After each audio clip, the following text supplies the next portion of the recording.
பீமேஸ்வர் தாம் ஜோதிர்லிங்கம். படிகள் வழியாக கீழே இறங்கி ஓடை கடக்கக்கூடிய இடத்துக்கு வந்துட்டோம். அவங்க இறைவனுடைய திரிசூலத்தையும் அவர் உடுத்துறதா நம்பப்படக்கூடிய இந்த வஸ்திரத்தையும் நேர்த்தி கடனா நிறைய இப்போ நம்ம ஜோதிலிங்க தரிசிக்கக்கூடிய அந்த கியூ இந்த மாதிரி சுயம்புவா இறைவன் தன்னை வெளிப்படுத்திய இடம் இது. சுற்றிலும் தீபங்கள் ஏற்றிய. வணக்கம் ஃப்ரெண்ட்ஸ். இறைவன் ஜோதி வடிவாக தன்னை வெளிப்படுத்திய இடம் ஜோதிலிங்கம். நம்ம இப்போ வந்திருக்கிறது பீமேஸ்வர் தாம் ஜோதிர்லிங்கம். பீமாசங்கர் ஜோதிர்லிங்கம் அப்படிங்கிறது பூனாலிருந்து 110 கிலோமீட்டர் டிஸ்டன்ஸில் மகாராஷ்டிராவில் இருக்கக்கூடிய ஜோதிர்லிங்கமாக நம்ம பொதுவாக சொல்கிறோம். பட் சிவபுராணத்துலேயும் ருத்ர சம்ஹிதை அப்படிங்கிற இந்த நூல்லையே காமரூபத்தில் இருக்கக்கூடிய இந்த ஜோதிர்லிங்கம் குறிப்பிடப்பட்டிருக்கு. இந்த ஆலயம் மற்ற ஆலயங்கள்லேருந்து என்டர்லி டிஃப்ரெண்ட்டாக ஒரு இயற்கையோட இயற்கையாக எந்த கட்டுமானங்களும் இல்லாத ஆலயம். நுழைவாயில் இப்போ நம்ம நிற்கிறோம். என்ட்ரன்ஸில் இந்த வித்தியாசமான ஸ்டாச்சு, பாதி மனித உடல் பாதி மிருக உடல். நுழைவாயில், கீழ்நோக்கி இறங்கக்கூடிய படிகள், மணிகள் கட்டப்பட்டு இருக்கக்கூடிய இந்த ஆர்ச் வழியா நம்ம கீழ்நோக்கி இப்போ இறங்கி வரணும்.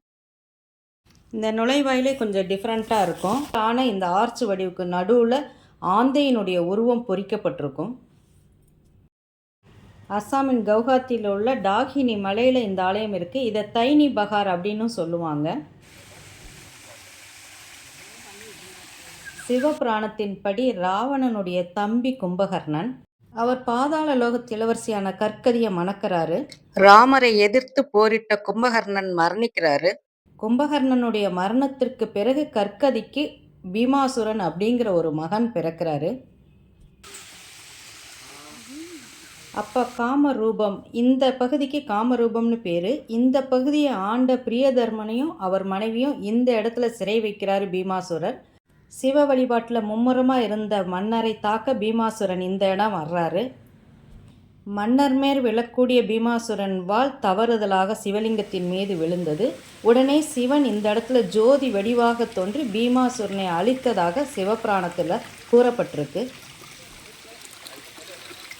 நம்ம இப்போ படிகள் வழியாக கீழே இறங்கி ஓடையை கடக்கக்கூடிய இடத்துக்கு வந்துட்டோம்.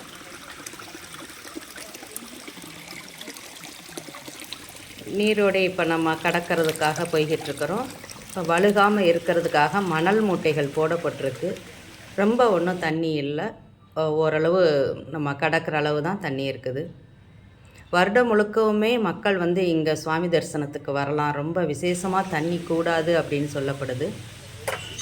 மிக குளிர்ச்சியான இந்த நீரோடைய கடந்து இறைவனை தரிசிக்க இப்போ நம்ம போய்கிட்டுருக்குறோம். மலைகளிலிருந்து உற்பத்தியாகி நேரடியாக வரக்கூடிய நீருங்கிறதுனால மிக குளிர்ச்சியாக மிக சுத்தமாக இருக்குது. இப்போ நம்ம நீரோடைய கடந்து வந்துட்டோம். அஸ்ஸாம் மக்களின் நம்பிக்கைகளின்படி அவங்க இறைவனுடைய திரிசூலத்தையும் அவர் உடுத்துறதா நம்பப்படக்கூடிய இந்த வஸ்திரத்தையும் நேர்த்தி கடனாக நிறைய ஆலயங்களில் செலுத்துறத நம்ம பார்க்குறோம். இங்கேயும் அந்த மாதிரி திரிசூலமும் வஸ்திரமும் நிறைய காணிக்கையாக வச்சுருந்தாங்க. சிட்டியிலிருந்து தள்ளி மிக அடர்ந்த ஒரு காடு, காட்டுக்கு நடுவில் ஒரு நதி, நதிக்கு நடுவில் சுயம்புவாய் இறைவன். இறைவனுக்கு எதிர்த்தாப்பில் நிறைய இந்த மாதிரி திரிசூலங்களும் வஸ்திரங்களும், கீழே சின்ன சின்னதாக சிவலிங்கங்களும் நந்தி தேவரும் இருக்கக்கூடிய ஒரு வித்தியாசமான ஒரு அமைப்பு. இந்த அட்மாஸ்பியர் ஒரு மாதிரி பயம் கலந்த பக்தியை நம்மளுக்கு தூண்டும். மேலேருந்து கீழ் நோக்கி இறங்கி ஓடையை கடந்து இந்த திரிசூலத்தை எல்லாம் பார்த்துக்கிட்டே இப்போ நம்ம ஜோதிலிங்க தரிசிக்கக்கூடிய அந்த கியூ இந்த மாதிரி போட்டிருக்கிறாங்க. சைடில் மூங்கில் கம்பு வச்சு மக்கள் நிற்கிறதுக்காக அரேஞ்ச் பண்ணியிருக்கிறாங்க.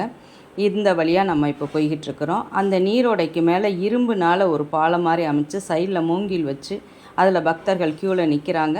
மேலே ஷாமியானா, கீழே சுயம்புவாய் எழுந்தரில் இருக்கக்கூடிய இறைவன். கும்பகர்ணனுடைய மகன் பீமாசுரனை அழிக்க ஜோதி வடிவாக இறைவன் தோன்றிய இடம். அவருடைய வியர்வையிலிருந்து உருவானதாக நம்பப்படக்கூடிய இந்த நதி பக்தர்களை காக்க நிரந்தரமாக இறைவன் இங்கே தங்கியிட்டதாக ஐதீகம். அதனால தான் இந்த இறைவனுக்கு பீமா சங்கர் அப்படிங்கிற திருநாமம். அங்கேயும் ஆரிடம் சொல்லக்கூடிய குருக்கள் முதல்ல இருக்கிறாரு. அவரை கடந்த பிறகு சுயம்புவான இறைவன் முன்னாடி குருக்கள் இருக்கிறாரு. நதியிலேருந்து ஓடி வரக்கூடிய நீரை ஒரு கலசத்துல எடுத்து நம்மள்ட்ட தர்றாரு. நம்ம கைகளால இறைவனுக்கு அபிஷேகம் பண்ணலாம். பால் தர்றாரு. ஒரு பாறையில குழி மாதிரி ஒரு அமைப்புல சுயம்புவா இறைவன் தன்னை வெளிப்படுத்திய இடம் இது. சுற்றிலும் தீபங்கள் ஏற்றியிருக்கு. இறைவன் மேல தொடர்ந்து நீர் விழுந்துட்டு இருக்க அற்புதமான ஒரு சுவாமி தரிசனம். நன்றி.